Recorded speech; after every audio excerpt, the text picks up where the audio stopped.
having arrived at 7 p.m., according to my satellite-connected computer, I will call this meeting to order and ask the clerk to call the roll. Council members Brown, Here. Hazen, Hersey, Here. Jacobson, Here. Miller, Here? Roberts, Here. Wu. Here. And I will now ask for a motion or discussion regarding the approval of minutes of the previous meeting. So moved. I'll second that. Okay. Is there any discussion, corrections? One. Yes. Number 5, public input. The first line, Reverend Dr. Evelyn Underwood did not wish to speak, but asked that his position be entered.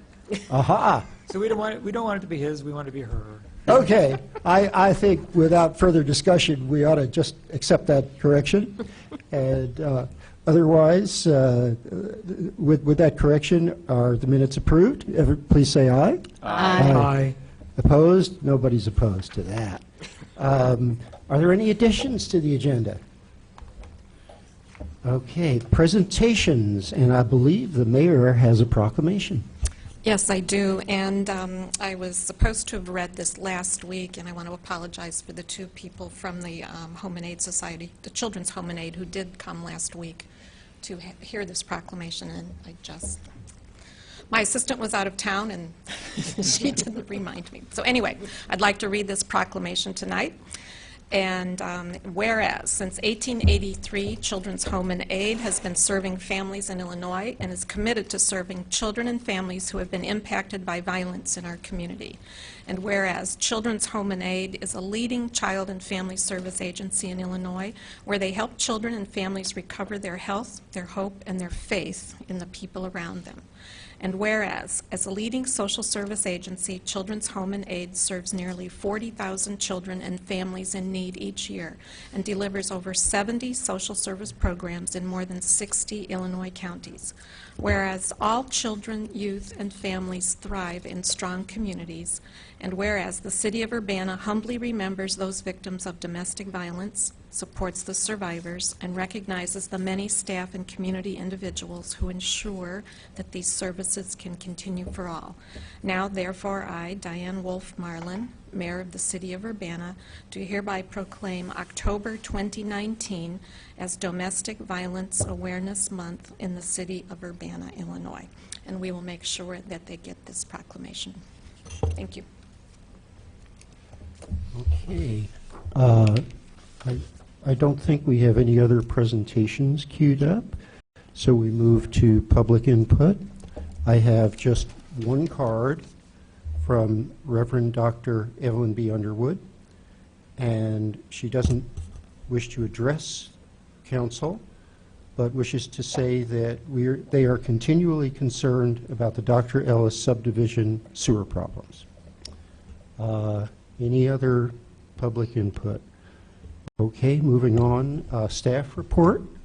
Yes, Ms. Minton. I just wanted to bring to your attention that at the next Committee of the Whole meeting on October 28th, we plan to bring forward an ordinance that would amend the section of the code that requires people in certain parts of downtown and in the campus area to clear their sidewalks of snow as recommended by BPAC. And the reason I want to highlight that tonight is because in working through that on the staff level, we determined that rather than, to the extent that people don't comply with that ordinance, that we are no longer going to clear those sidewalks in-house. We're going to contract that work out. And we think that's a good opportunity for someone who may have a small business or who may be interested in starting a small business. And so I just want to put that out for the public's information. I also reached out to the township supervisor so that if she knows people that are in a position to participate in responding to that solicitation, we'll be putting something out on social media with a contact person, so anyone who's interested can for purposes tonight, they can certainly send an email to me, which would be cjmitten@urbanaillinois.us, but there'll be another contact person. We'll make sure that they get the notice of the solicitation, because we'd really like to get response from local small business people. Sounds like a winner all the way around. We Great. think so. So, and that all started because BPAC had an idea, and we're just trying to make the Okay. most of it. So, thank you. Okay. Yes, Couple Mayor. more announcements. And thanks to Chair Bill Brown of BPAC for bringing that forward. I just wanted to let people know that the draft liquor code, which is a rewrite of the liquor code, is finished, and we're going to be mailing it out tomorrow to all the current liquor license holders for their feedback. I'll also send a copy to the council for your feedback. And we've scheduled 2 meetings to be held on October 29th and October 30th. People can pick one or the other to come, and we'll give an overview of the changes and be available to answer questions. So it's gone around for internal review at this point, and we're ready to get feedback from the community. And then the other thing, just a heads up, the zoning text amendment for adult use cannabis will, which was coming out of the Plan Commission, will come to council next week on the 21st. Okay. And no other staff who wish to report. In this case, the next item on business is resolution number 2019-10-041R, resolution accepting a Midwest Grows Green grant from the IPM Institute of North America, Public Works, and I believe that's Mr. Tess. Good evening. This is a resolution to accept some grant funding to purchase a compost top dresser. So will be an asset owned by the Arbor Division, and they will use it to buy Landscape Recycling Center compost and top dress our turf grasses that the city owns as an alternative to buying synthetic chemicals, synthetic pesticides, and fertilizers. And so this is part of a larger effort called Midwest Grows Green that the city participates in. It's a project of the Integrated Pest Management Institute, and the city has committed to managing the south lawn of the city building chemical-free, and so this is an extension of that effort. So we're going to be doing the 3 main practices for chemical-free natural lawn care. 1, mow high, 3 inches or higher. 2, core aerate twice a year. And 3, top dress with natural compost from the Landscape Recycling Center. I'll take any questions you have. Yes, Jared. Just one, I saw that in this memo. I meant to send you an email, Scott. Now that I got you here, what is the effective rate of substitution for doing this? Are there models that have shown this to be as effective as synthetics or otherwise? Yeah, that's part of the story that the Midwest Grows Green crew tells. They're doing some public engagement. Well, they have a bunch of cities that they work with. They'll be here for a couple of days this week, Thursday and Saturday, doing 3 events. And they're working with even golf courses who have eliminated all synthetic fertilizers and pesticides using these practices. I'll mention the Urbana Park District is also a partner in our local Midwest Grows Green effort.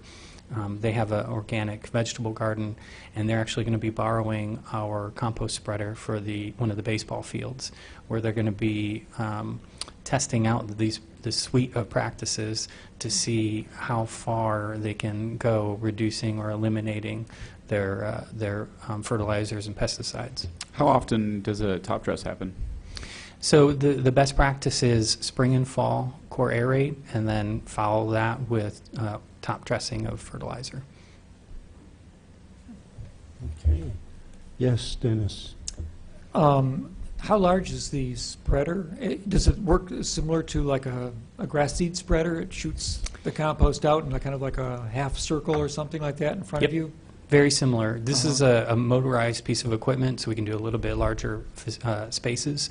It's kind of like a self-propelled lawnmower. And yeah, it's sized, it's actually too small. If the Park District were able to expand, it would be too small for their fields. They would want to get something bigger. But for the size of landscapes that the city owns and manages, it's just the right size. Little squares and strips is basically what we have. Right, right. Well, I would be encouraged to hear the Park District, since they have a lot of land and a lot of grass that they have in those parks, it'd be exciting to hear them to come along and maybe use this this test situation. I hope that the baseball diamond looks pretty good next year. Yeah, the Park District practices integrated pest management, and most of the spaces that are not ball fields, they use very little, if any, synthetic chemicals. The ball fields are more heavily used and have a higher expectation, so that's where this intervention is going to be more powerful. But if you want to see the spreader, we're going to have a Champaign County Sustainability Network Lunch and Learn here Thursday. We're going to start in this room with a little talk from the IPM folks, and then we're going to go outside and demo the top dresser, so everyone's welcome. So it'll be noon on Thursday, right here. Well, they have Park District has a lot of soccer fields too, which probably could benefit from that maybe. Yeah. All right, thanks. Sharice. So how long is the Park District going to be using this? Will they be using this while we're using it as well? Yeah, so the Integrated Pest Management Institute's Midwest Grows Green program has funded some soil testing before we start these practices, so a few months ago, and then after next late spring or summer. So both our South Lawn and Canada Field, the baseball field that the Park District owns, will do a core aeration and then a top dressing this fall and again in spring. Then we'll What's do a core aeration? It's a device that basically takes little cores, a bit of soil out of the turf, and it sort of throws it up on the turf. This is basically loosening up the soil, because when we tromp around on it, it gets compacted, and water and nutrients have trouble getting in. Okay. So we're going to do these two treatments, spring and fall, and then the IPM will be doing soil testing again, and we'll see the changes, but also we will visually be able to see the quality and desirability of the turf. Okay.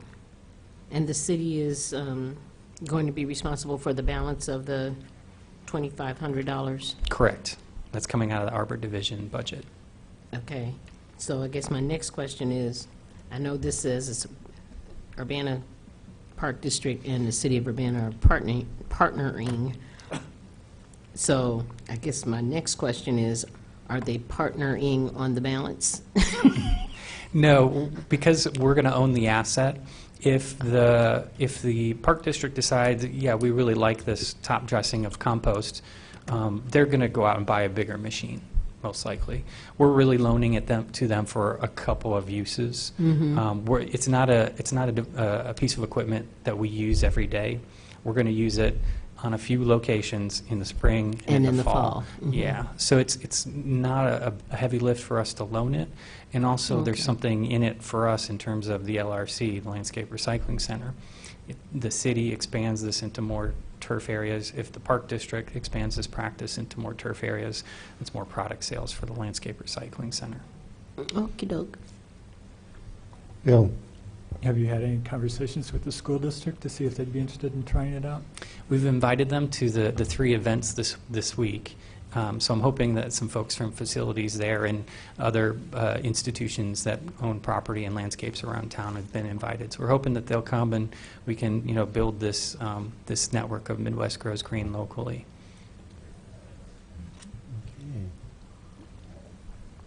Okay. Is this an action item? Yeah. Yes. Oh, I'm sorry, Mary That's Alice. okay. I'd like to move forward the resolution number 2019-10041R, resolution accepting a Midwest Grows Green grant from the IPM Institute of North America, Incorporated, with the recommendation for approval to City Council. I'll second that. Okay, moved and seconded. Further comments or discussion? Yes. I just have one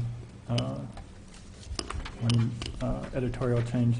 in the third whereas, where it says the IPM Institute, there isn't any place in the resolution where it actually says integrated pest management, so I think we should replace the IPM there with integrated pest management, so people in future years will know what IPM means. Do the author and mover of the motion take this as a friendly amendment? Absolutely. Yes. Okay. Okay, any further discussion? Okay, and do we need a roll call vote on this? Not a or committee. will a voice vote suffice? Okay, all in favor, please signify by saying aye. Aye. Opposed? Okay, nobody's opposed to that. So let's try something else.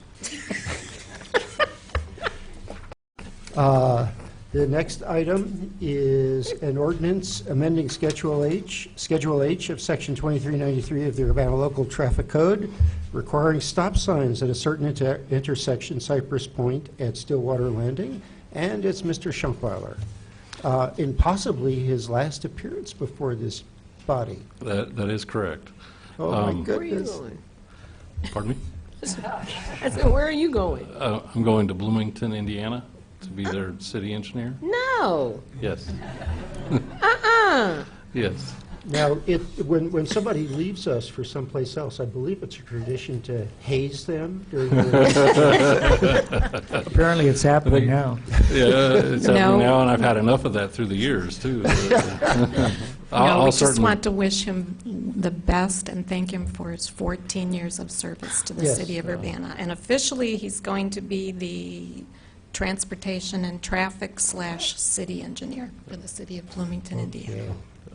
Okay, I stand subdued and ready to listen. Okay. So the ordinance before you tonight is for a installation of a stop sign on northbound Cypress Point at Stillwater Landing. This, the Urbana Traffic Commission considered this item at their October 19th meeting and suggested to move this item to the Committee of the Whole for consideration. This location is within the Water's Edge subdivision. It's a three-way three-way intersection location that doesn't have any traffic control. That's not uncommon on a newer type of subdivision. A resident, along with the HOA in that subdivision, came to city staff and with some concerns about safety at that location. Staff did run crash reports. We did not find any crashes. However, though, we do recommend, along with the Traffic Commission, to install a stop sign on northbound Cypress Point. And then I guess that's it. So it's for your consideration. Okay, any questions? Yes, Bill? So when subdivisions like this are platted, would it be useful to just automatically have stop signs at every place where there's a minor street intersecting a through street like that? You know, it's a lot of times it's case by case, but when we do new subdivisions, a lot of times there's so many different intersections, and sometimes it's not clear how traffic will behave. So traffic control isn't always included. So it's a case-by-case basis, really, that we'd want to probably look at that. Okay, thanks. Any other questions or comments? Yes, Jared? I'll make a motion that we send ordinance number 2019-10-056, an ordinance amending Schedule H of Section 23-93 of the Urbana Local Traffic Code, requiring stop signs at certain intersection for Cypress Point at Stillwater Landing, be sent to the full council with a recommendation for approval. A second. Okay, moved and seconded. Any further discussion? Yes, Bill? Just in case this is his last appearance at council, I know I'll see him tomorrow night at BPAC, but I just wanted to express my appreciation for all he's done for BPAC, Bicycle Pedestrian Advisory Commission, and the Traffic Commission, and just been a transportation expert that I think we can always look to understand the big picture. Sometimes, you get kind of tied up in the details and, the warrants in order to put signs here and there, but I think Craig has always had a good idea of how things work across town and how one small change somewhere may affect traffic in other areas. And I think we'll really miss that experience. So best of luck in Bloomington. But that's spot on. So Thanks a ton, Craig. Yeah. Yeah. I thank you, and, you know, it's a tough decision to leave. 14 years is a good run at Urbana. You know, as I mentioned to the mayor, I'll always have great affinity for Urbana. I drive around and think about, you know, and ride bike and walk, and there's so many parts of Urbana that I've been involved in. Always care about Urbana. So there'll always be a part of me that I guess still remains here. So, and by the way, the council's been really good to work with too. So, Well, you're invited to come back and visit occasionally. okay. Yes, sure is. I just want to say, because I haven't been on the council very long, and you were one of the first people that I met whose name I remembered. And so, and I've always found it kind of fascinating, you know, while working on since I've been on the council, of your knowledge of just things that I would never think about, like how the cars are going to be slanted, or how you're going to got to take a tree out of a parking lot, and, well, maybe we can put it over here. You know, these are things that I don't think that as a that most regular citizens that, you know, just John Q. Public, they don't think about the planning that goes into making a transportation work, or making a parking lot put as, you know, pack as many people as possible, and what you have to go through, and the zoning things, and the numbers, and the measuring, and all that kind of stuff. And I just want to say, I'm sorry you're leaving, because you were the first person to name I remembered. Was it the Craig or the Schonkweiler? I think it was the Schonkweiler thing. It's like, I'm not going to forget that name. Well, I will say something before I call this for a vote, and I believe since it's an ordinance, it does need a vote. Is that true? No, okay, voice. But I'm going to lengthen the meeting by about 18 seconds.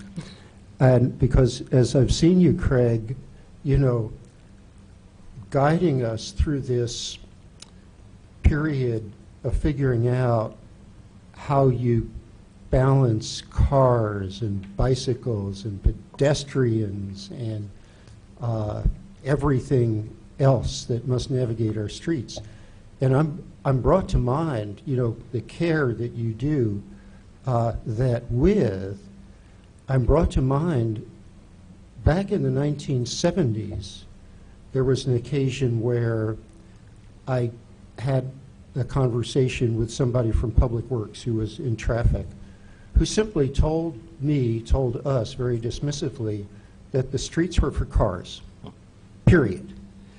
And we have come so far, and you have, you know, done so much to lead us to where we've come. So I'll just chime in as others have and say that we will miss you, but we'll try to get along without you and find somebody almost as good. Well, and I would say that Mr. Schonkweiler leaves us in good shape. We're on the verge of doing the MCOR project next year, the Lincoln Avenue improvement, Springfield Avenue improvement, and God willing, the University Avenue improvement, if those bids can be whipped into shape. And Bloomington, Indiana apparently has a rail trail that goes right past their city buildings, so we will be, is it the Beeline? Okay, so we may be making a beeline to Bloomington to see how that was done. And we'll look up a certain city engineer. Yeah, sure. Welcome you aboard. So you all take care. Okay. You too. Thank you. Well, with that, do we have a motion on the floor? Yes. Yes, We do. Okay. And it's And Jared if- and Sheree. If, Jared Shreese, if there's no further discussion. Did you vote on it? No, we didn't We vote. haven't Didn't voted vote. yet. Yeah, so if there's no further discussion, all those in favor, please say aye. Aye. And opposed? Nobody's opposed to that. So, having given up on all forms of controversy, I declare this meeting adjourned.